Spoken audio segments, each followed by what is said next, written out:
আজ 17ই ফেব্রুয়ারি নিয়েছি ইথেরিয়ামের একটি বাইং সাইডের ট্রেড।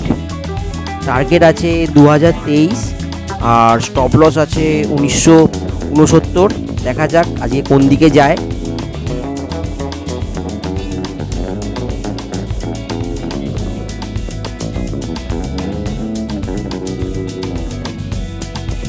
প্রথম ট্রেড মনে হচ্ছে স্টপ লসের দিকেই যাবে।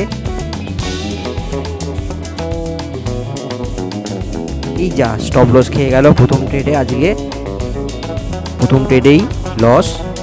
এরপরে নিয়ে নিলাম সেকেন্ড একটি ট্রেড, এটা নিলাম সেলিং সাইডে। টার্গেট আছে 1907 আর স্টপ লস আছে 1967। দেখা যাক এই ট্রেডটি কী হয়।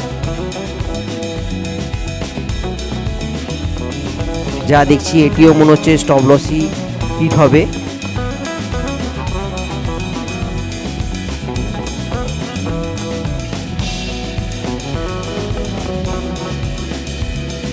এটিও শেষ অবধি স্টপ লস হিট হলো। আজকে দুটো ট্রেডই স্টপ লস হিট করে গেল। অ্যামাউন্ট ছিল 900 টাকা, এখান থেকে দুখানা স্টপ লস দাঁড়িয়ে হলো 845 টাকা।